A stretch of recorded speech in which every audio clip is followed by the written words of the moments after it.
namdal men gadanal woni holno jiiruɗa fulfulde hannde e nder duniyaaru ɗo? To fulfulde hannde ha nder duniya ɗo mari saɗire makko mi wawi mi wi'ata. Woodi bandiraɓe amin yofi fulfulde nde ɓe nanata nde sam ɓe haalata nde. Woodi woɓɓe ɗo nana seeɗa seeɗa ngam mi yiili aduna mi wanci lesɗe Afrika mi laari no fulfulde jooɗiri. Woɓɓe ana jogi fulfulde nde sanne, ɓeɗo yiɗi nde sanne, ɓeɗo haala nde. Woɓɓe yoppi nde. En hoosa exemple bana leydi Nigeria. Nigeria woodi fulɓe ɗuuɗɓe amma ɗuɗɓe yoofi ɗemgal ngal. Ɓe fulɓe, ɓe andi ɓe fulɓe amma ɓe yoofi ɗemgal ngal. Woodi ɗemgal hawsankore. Hawsankore nde woodi sembe e Nigeria. Kangal jaali fulfulde nde. Mi yahi bana lesdi Sénégal, mi haldi e fulɓe ɗuɗɓe. Ɓe fulɓe, ɓe yiɗɓe pulaku, ɓeɗo jogi pulaku maɓɓe, ɓeɗo haala fulfulde. Amma woodi woɗɓe ɓe yoofi ɗemgal ngal. Min wi'ay fuu mais woodi woɓɓe ɓe yoofi ɗemgal ngal e leydi Sénégal. Wolof ɓe haalata. Mi yiili nder Mali ɗo, mi yii be gite am, mi nanani nofru am. Neɗɗo o pullo, nene maako pullo, baba maako pullo, boɗejo coyto a yi nofru maako bana mbaala. Amma ɓiɓɓe maako haalata fulfulde. Taw kanko mo haala amma hanko mo haala fulfulde. Kono ɓiɓɓe makko haalata fulfulde. Ɓiɓɓe maako haalata fulfulde. Ɗum wela kam sam. To na lesdi ndi tan, lesɗe fulɓe ɗuuɗɗe ɗo mari probléme o. Exemple, yande feere mi yahi berniwol Kano, ha Hausa en ɓuri wonugo ha nder Nigeria. Mi fotti be ɓiɗɗo pullo. Ɓiɗɗo pullo o star par ce que oɗo tourna filme ha nder filme industrie Hausa, théâtre, oɗo waɗa théâtre. So mi haalanimo fulfulde oɗo nana, amma se o jaabami be Hausare. Mi wimo derɗam, a pullo, mamiraɓe ma fulɓe, nden a star, hande aɗa jogi tutawal pulaku ngal, ay hani haaloɗa fulfulde. Non jaati.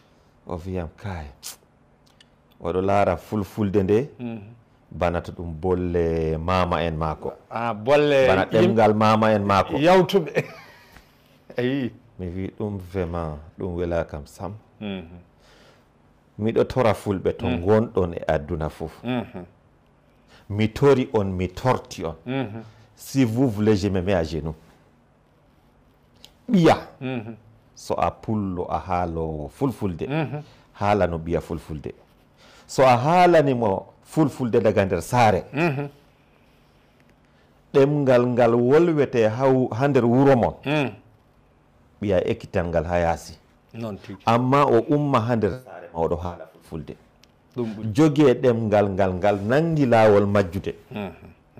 En waɗe effort deydey no Allah wawni amin ɓamte ɗemgal ngal, en tawi mamiraɓe amin ɗo haala ngal, jogue ɗemgal ngal, en wolwine ɓiɓɓe amin, taniraɓe amin wara joga ɗemgal ngal ha fulfulde gasa e aduna.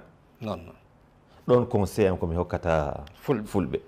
Exemple ban ha lesdi Cameroun, fulfulde ɗo haale.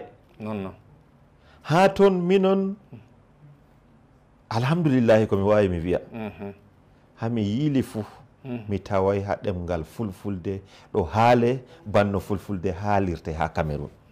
Min jogi région ji tati. Région de l'extrême nord wiyete Marwa, région de Grand Nord wiyete Garwa, région de l'Adamawa wiyete Ngawdere. Région ji tati ɗi ko a tubanko, ko a julɗo, ko a julata, a pullo, a wona a pullo, fulfulde haalata. Woɓɓe ɗuuɗɓe majji ɗemgal muɗum, ɓe warti ɓe fulɓe. Haala kami wiyatama ka to a fotti be ɓiɓɓe Cameroun a faman ka. a fottan be neɗɗo o wona o julɗo o wona o pullo amma a tawa to luuti français sey fulfulde nde o haalata ay ɗum weli sanne ɗum weli jaati ɗum weli jaati ni hani jogiren ɗemgal ngal ɗemgal on hande welngal marngal daradia ta en yoofe ngal to en yoofi ngal en metata en hefta ngal to en tawata ngal to ngal daɗi en tawata ngal fay nokku wona to en tawata ngal gonga to hande woodi woɓɓe ɗon ɓe fulɓe ɓe yoofi ɗemgal maɓɓe ɓe yiɗi ɓe lorta ɓe haala fulfulde nde amma wakkati dilli ɓe metata haalugo fulfulde nde mo ekkitinta ɓe antiɗi ɗum probléme ko en jogui ha pulaku hande mi tori on bandiraɓe laaroɓe o programme ha wakkatire nde Allah haala ka nasta nofrumoɗo exemple min mi woodi ɓiɓɓe ha nokkure mi woni ha nder Yaoundé quartier am ɗum quartier ɓe wona fulɓe ɓe anda ko wiyete pulaku ha quartier mi woni ha Yaoundé minon julɓe min jeego heddi ko fof ko heddi ha quartier man fuu min jeego ko lutti pat ɗum ɓaleɓe amma min gaftata maɓɓitita hunduko am mi haalana ɓiyam français ma mi haalantamo sakko ɗemgal gongal ngam mi andi français oɗo yaha école d'ailleurs min mi yaha école to mi wi mi haalananmo français mi wonnan français mako oɗo yaha école oɗo ekkita les bons français là-bas à la maison mino min haalana ɓe fulfulde ni mi jogiri ɓiɓɓe am nder ɓaleɓe min woni amma ɓe fouf fulfulde tan ɓe haalata voilà useni moon bandiraɓe jogui ɗemgal ngal ta en sakkine ngal ta ngal majja to ngal majji pullo wi to ngal majji en woni en natti wonde fulɓe tan so ɗengal ma majji ka Baba Sadio ngal natti wonde fulɓe wallahi tallahi min beltike sanne e dow pamingol ma ko fate fulfulde mi nani e ley boleɗe ma na ley konnguli ma minen ga min mbiya konngol e haali haala école sukaɓe moon ɓurɓe ɗudde ɓe gon école beele saabi ha keɓɗon pular yeehi yeeso e Cameroun fa waɗi dominé nokkuji kewɗi ko sababude jangde waɗi ɗum na sababude holɗum waɗi ɗum yiɗugo tan wato ɓen ɓe yiɗi ɗum ɓe jogi pulaku to ɓe min haali fulfulde nde hande ko moye warti pullo a Cameroun ko moye warti pullo woodi Hausa en ɓe mi andi iwɓe Nigeria waɗi jooɗi Cameroun ɓe waɗi jurriyaji maɓɓe ha toon woɓɓe feere ɓe andaɓe Hausa en ngam ɓe warti fulɓe ɓe warti fulɓe himɓe ɗuuɗɓe ɓe anda leñol maɓɓe ɓe andi tan ɓe fulɓe ayi neɗɗo to wolde muɗum majji warti fulfulde man tan o anda leñol maako wala ko o wiyata o warti tan ɗum o warti pullo man tan ni tan komi wawi wiugo